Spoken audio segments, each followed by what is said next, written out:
Good morning, everyone. Happy Friday. We finally made it. Lisa and Lydia here with you today. Almost our Facebook Live, just like done for the week. It knows it's Friday. Thank you so much for joining us. Of course, we're live right around this time every weekday morning, but of course it stays on your feed throughout the day, so you can watch it whenever it works best for you. Just go to inforum.com/subscribe. Don't go there yet. Go to inforum.com/podcast. And look for the Inforum Minute, because we make it into a podcast, and you can go there and get your subscription as well. I want to jump to the end of this podcast as well, but no, slow down. It's on your feed throughout the day, and it's in a podcast form throughout the day as well, so you can find that online. It's Friday, and I should go home. All right, here's your forecast. I'm going to take on. So today, things are calmer, but cold. Oh my goodness, it's chilly. Temperatures have been down into the lower teens. Anytime there's even just a whisper of wind, you've got wind chills in the single digits this morning. Okay. Winter came, and it came in full force. Yes. It has arrived. So we're going to keep temperatures below freezing today, highs in the upper 20s, light winds all day, so at least that's a bonus. We don't have to worry about crazy wind chills today. Mostly cloudy skies, peaks of sun from time to time. Did get a nice view of the sunrise here in Fargo. Meanwhile, over to the east, it is foggy this morning. Detroit Lakes all the way up through about Thief River. Sitting in soup this morning. It is leaving behind that really pretty rime ice on the trees. I can see that on my DL tower cam. But when you see that, you have to remember that that's also on the roads. And so that can lead to some slippery spots within the freezing fog kind of situation. Otherwise, light wind today, mostly cloudy sky, maybe a flurry up north of Highway 2 up to the international border. Could see a snowflake or two today. Maybe a pass of flurries overnight tonight. If those accumulate, a dusting at most. It's the dry, cold kind of snow, so you could pretty much literally use a broom and sweep it away if it even accumulates. But a couple of flurries are possible overnight. Then we have a seasonal day tomorrow, upper 20s, mostly cloudy sky. As we head into Saturday night, into Sunday, our next little snow system builds in. Moving from the west kind of to the east-southeast. I'm thinking 1 to 3 inches again, so it could be enough to make the roads a little bit slippery. Temperatures close to the freezing point, so maybe even a wet snow possible. This one's not coming from the south, though, so at least it's not coming with all of that moisture. This will be a drier snow compared to that. And not as much wind with this one either. Out of the northwest, about 10 to 20 miles an hour. Watch out for some impacts, though, on the roads through Sunday afternoon, evening, into early Monday morning. That system wraps up by about mid-morning on Monday. And then we continue to turn colder into Thanksgiving. Your highs are only in the teens through Turkey Day. Overnight lows in the single digits. And the first day of December is now on your 10-day. And I've got an overnight low of 0. Oh. And sub-zero up north. So, oh my goodness.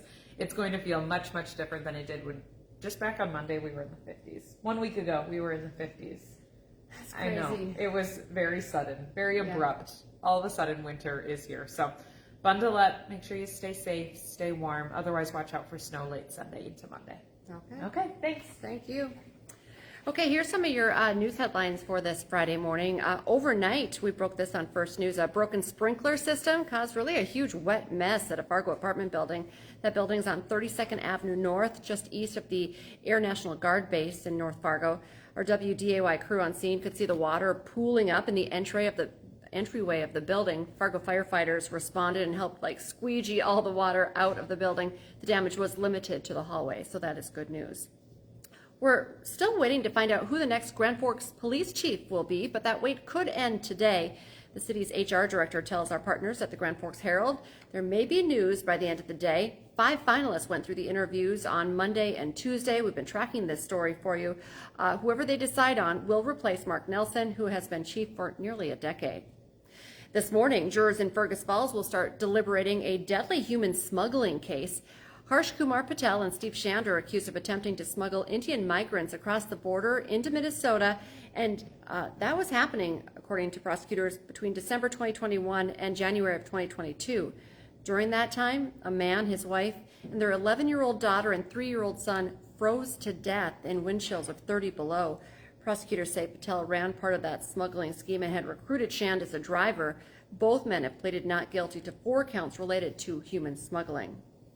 A big national story, President-elect Donald Trump has a new nominee now for Attorney General. Trump announced former Florida Attorney General Pam Bondi as his new pick. She served as Florida's AG from 2011 to 2019 before representing the president during the first impeachment trial where he was acquitted by the Senate. This new pick comes just hours after former Florida Representative Matt Gaetz withdrew his name from consideration, saying he felt his confirmation would become an unnecessary distraction for the incoming administration. Volleyball continues, of course, all of that live action at the Fargo Dome. You can watch those games on our WDAY family of channels, and of course always on our WDAY Plus app, so you want to check that out as we continue all of the action this afternoon from the Dome. And talking sports, Hot Mic with Dom Izzo is coming up 9 to 11 on WDAY Extra. Today, Dom's going to be talking about the Bison. A huge weekend is on tap. A final look at what's at stake in Vermilion between the Bison and the Coyotes. Plus, can UND shake off a bad weekend on the ice? Dom will have a preview of their series with Robert Morris. Hot Mic is on 9 to 11 on WDAY Extra and Inforum.com. And now to my big push for your subscription, which I wanted to talk about, Inforum.com/subscribe. You can get a subscription for 99 cents a month for your first 3 months. It's a great deal, so check that out. And join us for our Friday newscast. Our next one's coming up here at 11, an hour-long 11 o'clock newscast, and then this afternoon, 4, 5, 6, and then tonight at 9 and 10. And we'll be back on Monday with more First News, but of course, join us over the weekend as well. Have a great one.